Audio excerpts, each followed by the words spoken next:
Good morning students. प्रथम पाठ सुभाषितानी अभी तक हमने 2 श्लोक पढ़ लिए थे। आज हम पढ़ेंगे तीसरा श्लोक। जैसा कि नंबर यहाँ लिखे हुए होते हैं लास्ट में, आपको ये बात भी ध्यान रखनी है। शुरू करते हैं तीसरा श्लोक। लुब्धस्य नश्यति यशः, लोभी इंसान का यश समाप्त हो जाता है। अर्थात जो लोभ करता है, लालची होता है, उसका मान सम्मान समाप्त हो जाता है।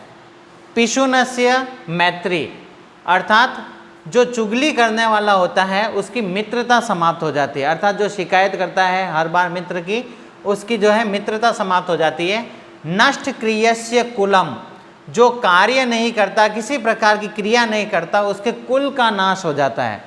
और माँ से मैं अलग कर रहा हूँ। अर्थम परस्य धर्म, जो सिर्फ केवल धन को महत्व देता, अर्थम यानी धन, धन को महत्व देता है, केवल धन का ही लालच रखता है, उसका धर्म नष्ट हो जाता है। धर्म मतलब ज्ञान की बातें, अच्छा बुरा, सही गलत, ये सब पहचान भूल जाता है जो केवल धन को महत्व देता है। विद्या फलम व्यसनिनः, जो भी बुरी लत वाले होते हैं, बुरी आदत वाले आते हैं, नशा वगैरह करते हैं, उनका जो भी विद्या से फल प्राप्त हुआ, जो भी विद्या प्राप्त की, जो भी अध्ययन किया, उसका जो लाभ था वो नष्ट हो जाता है। कृपणस्य सौख्यम, और जो कंजूस लोग होते हैं, कृपणस्य यानी जो कंजूस होते हैं, उसका सुख समाप्त हो जाता है। हमेशा वो धन बचाने में रहता है और किसी प्रकार सुखी नहीं रहता है। राज्यम प्रमद सचिवस्य, और जिसके मंत्री प्रमद मतलब जो है सिर्फ सुख भोगना जानते हैं और आलसियों की तरह रहते हैं, वैसे मंत्रियों के का राज्य नराधिपस्य, ऐसे राजा का राज्य समाप्त हो जाता है। अर्थात जिस राजा के मंत्री सुख सुविधाओं को भोगते हैं और केवल जो है सुख सुविधाओं का ही ध्यान रखते हैं, किसी प्रकार कोई कार्य नहीं करते, ऐसे राज्य के राजा का राज समाप्त हो जाता है, नष्ट हो जाता है। ठीक है, तो यहाँ पर देखो, लोभी इंसान का यश समाप्त हो जाता है, चुगलखोर की मित्रता नष्ट हो जाती है, जो कार्य नहीं करते उसके कुल का नाश हो जाता है, और जो धन का महत्व देता है उसके धर्म का नाश हो जाता है। विद्या फल, अर्थात जिसका जो व्यसनीन, अर्थात जो भी नशा वगैरह या फिर बुरी आदत वाले होते हैं, उसके विद्या के फल का नाश हो जाता है। कृपणस्य सौख्यम, अर्थात जो कंजूस होते हैं उसे किसी प्रकार का सुख प्राप्त नहीं होता है।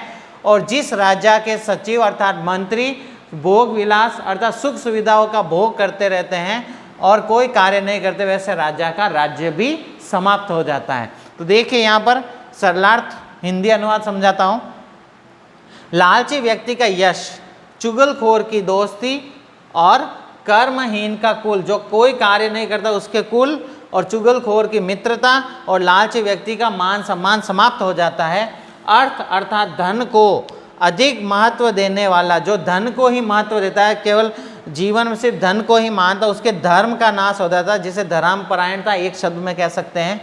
बुरी आदतों वाले का विद्या का फल, अर्थात जिसके बुरी आदतें लगी हुई है, हमेशा बुरे आदतों में लिप्त रहता है, उसके विद्या के द्वारा जो भी लाभ प्राप्त हुआ था वो समाप्त हो जाता है। ठीक है, और कंजूस का सुख, कंजूस व्यक्ति होता है उसका सुख, और प्रमाद करने वाले मंत्री, जो आलसी भोग विलास करने वाले, सुख सुविधाओं को प्रयोग करने वाले होते हैं, उन मंत्रियों के राजा का राज्य या सत्ता समाप्त हो जाती है। इस तरह से ये इसका हिंदी अनुवाद है। आपको जो है ये थर्ड श्लोक है, श्लोक लिखकर शब्दावली लिख के इसका हिंदी अनुवाद करना होता है। नेक्स्ट श्लोक देखते हैं, फोर्थ। चलिए फोर्थ श्लोक देखो। पीत्वा रसम तु कटुकम मधुरम समानम, पीकर के रस कड़वा हो या मधुर, समान रूप से माधुर्यमय, मिठास यानी मिठास जन्मेंजय उत्पन्न करती है मधुमक्षिका से, मधुमक्खी।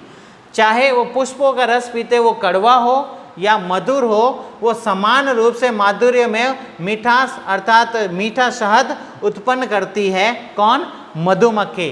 तो मधुमक्खी कड़वा हो या मधुर रस समान पीकर के, पीतवा रस को पीकर के समान रूप से मिठास उत्पन्न करती है, अर्थात कड़वाहट नहीं लाती, मिठास उत्पन्न करती, मीठा शहद उत्पन्न करती है। वैसे ही तथेव, यहाँ वर्ड देखना, तथा प्लस एव वृद्धि संधि हुई है, तथा यानी वैसे, एव यानी ही, वैसे ही संत लोग समान सज्जन और दुर्जनों के श्रुत्वा वचन, सज्जन यानी अच्छे लोग और दुर्जन यानी बुरे लोगों के वचन सुन करके मधुर सूक्त रसम सृजंती, अच्छे सूक्तियों की रचना करते हैं, अच्छे वाक्यों की, अच्छे शब्दों की रचना करते हैं, सृजंती यानी रचना करते हैं। तो यहाँ पर सीधा सा है, जैसे मधुमक्खी कड़वा और मधुर रस पीकर के समान रूप से माधुर्य मिठास उत्पन्न करते हैं, तथे वैसे ही संत सज्जन और दुर्जनों के वचन सुन करके, सज्जनों के अच्छे वचन, दुर्जनों के बुरे वचन या कटु वचन सुन करके समान रूप से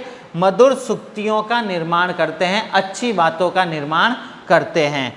देखो इसका सरलार्थ समझते हैं। जिस प्रकार यह मधुमक्खी मीठे अथवा कड़वे रस को एक समान पीकर, अर्थात मीठा हो चाहे कड़वा हो, दोनों रसों को समान रूप से पीकर मिठास उत्पन्न करती है, मीठा शहद बनाती है, उसी प्रकार संत लोग सज्जन व दुर्जन लोगों की बात एक समान सुनकर, चाहे बुरा व्यक्ति हो अच्छा व्यक्ति हो, उनकी बातें सुन करके सुक्ति रूप रस का निर्माण सृजन करते हैं, अर्थात अच्छी सुक्तियों का निर्माण करते हैं। सु यानी अच्छी, उक्ति यानी पंक्तियों का निर्माण करते हैं। इस प्रकार से अब हमने 4 श्लोक पढ़ लिए हैं, 2 पहले की क्लास में पढ़े थे और 2 इस क्लास में।